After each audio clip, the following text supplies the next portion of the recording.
What's up, everyone, and welcome back to another Mental Health Monday. I am China McCarney. I am the founder of the Athletes Against Anxiety and Depression Foundation and the creator of the Daily Mental Health YouTube channel.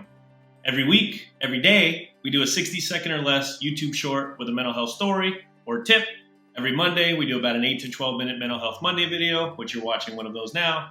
And then every month, we do a long-form interview about mental health.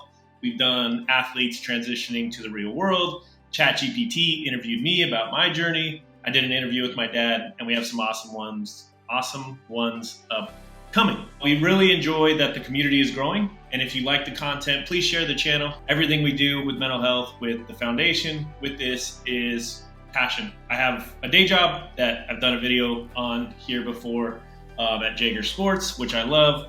But all of this is about passion, raising resources, raising funds so that we can give back and create resources like free therapy for anyone suffering from a mental illness. So today's video is for everybody. Everybody can learn something from it, but I'm going to try to explain kind of a men's perspective on men's mental health, maybe some of the different challenges and maybe not. That's why I love doing these videos and why I love the comments on both YouTube and all my social media channels, is because sometimes I post from a certain stance or perspective, and then with a comment, I learn something, because I feel like that's in our society where we can get in trouble, is where we just get stuck in the sand on our own view, and we're not open-minded where stuff can be different and where others can struggle in a different way. Men's mental health, I think, is not talked about as much. I think men are more fearful to talk about it. I saw a post today, I think, that was June is Men's Mental Health Awareness Month. And nobody will know, because it's just not something that's celebrated. Where May is Mental Health Awareness Month, it's a lot more talked about because it's more for everybody. But when it comes to men's mental health, it kind of shuts down. We get more reclusive, we're not vulnerable. And I want to kind of dive into why that is in this video. Like I said, I'm going to share from my own experience of being a man, dealing with panic attacks, anxiety, depression for 14 years, helping people with mental health, helping athletes with this, maybe differences or uniqueness to a men's journey. It's really important for women to learn about men's mental health, and it's really important for men to learn about women's mental health and the similarities and the differences, so that we can communicate and exist better together, especially in relationships, whether it's man-man, same-sex, whatever it is. I don't judge anything. Communication is key in any relationship, in business relationships and friendships. And the more educated you can be on the individual you're communicating with, the better that communication is going to go. The inspiration for this video was really my weekend this weekend. My girlfriend and I live together. She's from Korea. She's been over here quite some time, but her parents still live in Korea. Her younger sister was graduating this weekend from college, and her parents were coming out. And I've anticipated this for a long time. I've had anxiety about it. And there's been other stuff going on in my personal life, like diving into the past, my own therapy stuff, just feeling a little different. And so I could just feel this like snowball building up over a long period of time. And Friday, my girlfriend had traveled for about 10 days for work, and she was flying back from London Friday night to LAX, which is right by our house. And this year, I've been to LAX probably 10 to 15 times between her working. My buddy left for a trip in February, and I live really close to the airport, so I'm the one that gets to take people. Friday night, and it's Juneteenth weekend, so a 3-day weekend. It's the summer. Let's just say it was the perfect storm of traffic. And one of the biggest anxiety-provoking situations for me is feeling trapped, claustrophobia. As soon as I got in the tunnel for LAX, I saw that there was traffic, and I was like, all right, let's go. Started to prepare myself, but then I got up on the bridge where it splits for arrivals and departures, and I panicked. And I did a video. There's another video, last week's video, I think, or the week before, about what a panic attack feels like. And this was one of my top 5 panic attacks. And I had to text her. I don't know if I could make it to the international terminal in the back. I had literally contemplating all kinds of terrible things, leaving my car there, just running. I don't know. I got into the first parking structure, ended up walking for over an hour until I calmed down. My girlfriend walked and met me, and she's awesome and understanding. But it doesn't negate the fact of what you feel. After that moment, I just feel like I failed, right? Like I wasn't strong enough for her, wasn't there for her. Well, the next day was her sister's graduation, and her family planned a brunch for midday and the graduation was at night. I could just kind of tell after the panic attack on Friday, like, I'm not going to be able to do this. And it wasn't about me. It was about her sister and the graduation. It was just assumed that that would be the first time I met her parents. Her and I went out to breakfast in the morning. I didn't really feel great. And I just know myself at this point, 14 years into this battle, that I wasn't going to be able to do it. We got home from breakfast and I just shut down mentally. I felt weak. I felt like a failure. And I just told her, like, I can't do it. I'm not coming to the brunch, and I don't know about the graduation either tonight. I left for the day. I left our house. I went to the office. I watched golf on TV or on my computer. I did a bunch of work that really wasn't a priority. I just filled my time. Came home while she was at the graduation, went to sleep, woke up early today, and I just felt myself in that old programming of shutting down, not communicating because I felt weak, because I felt like a failure, because I felt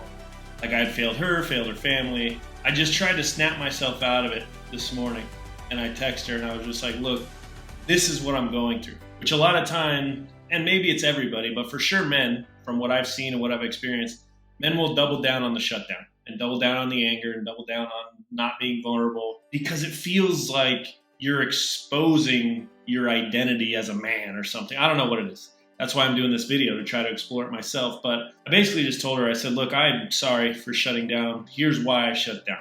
I was embarrassed. I feel like I failed you. You've been anticipating this. I feel frustrated because I wanted to do it. I feel like I wasn't there for your sister, for graduation. Her message, as it always is, back to me is so empowering and loving and understanding. It's like, you didn't feel anything. You tried. The effort is what matters, and we'll try again. Part of me accepts that, and I love that. And it is just an instance where I failed. And like I said in, I think, a previous videos, no athlete has ever won every game. One loss is not going to determine your entire identity. One bad day is not going to determine it. But I think for men's mental health in particular, whenever you basically feel maybe exposed, right? Like you didn't come through, or like you're weak, or you're supposed to be a rock and be a example of strength in this situation, and you don't feel like you did your best with that. And I feel like we get into this really dark place, and a lot of times we hide it and we bury it, and then that becomes like a little deposit into this flaw of our self-worth or self-view. Like, because we don't talk about it and we bury it, it has more power, right? Like, I didn't come through. Then you start to doubt yourself for future things and all this stuff. I think that is what's going to change the mental health world, at least for the men. I think we all can agree that the majority of, not all, never say all, but the majority of women have a better skill set at communicating their feelings, their needs, what they want, whereas men tend to shut down or try to do things with brute force, or think it's not okay to talk about their feelings or emotions or what they're going through. And at least for me, it's not easy still, and I still feel not great about this weekend. But I think talking about the why behind what you're doing can help in so many different ways. Because for the man, for yourself, if you communicate it, it helps you kind of articulate the craziness that's going on inside your head, which helps always. But to your partner, or to the person or people that you're affecting with whatever's going on inside your head, if you don't communicate, they're left to their own devices as to determine why you're doing what you're doing, which our brains are not kind in that respect, right? Because it's like, oh my gosh, does he not love me? Does he not want to meet my parents? Does he not do this? Whereas here is what, why, how. You at least get your genuine truth out there. And then from that point on, it's just human decision. You know, everybody's going to have to make decisions based on the information that they get. But if they don't get the true information, then they're left to their own devices to create it because you won't communicate it. You're pretty much guaranteed an undesirable result. Whereas if you communicate, even if it's not going to be what both sides want, at least all of the information is out there. And to me, that's all we can do, and that's the best we got. If there are men out there that struggle with the anger and you bury it and it turns into anger, it turns into brute force, and you don't communicate and it creates more problems, I just encourage you to try. Just try to communicate. For the women out there, that if this resonates with you, as you're like, yeah, there's a man in my life that this resonates with me, of maybe try to take responsibility, even though it's very hard, take a little more responsibility, be like, you know, it's okay to talk. If you want to talk, I'm here. Or maybe you can tell me what you're feeling, what you're thinking, and we can try to navigate this together, even though it's very difficult. A lot of men just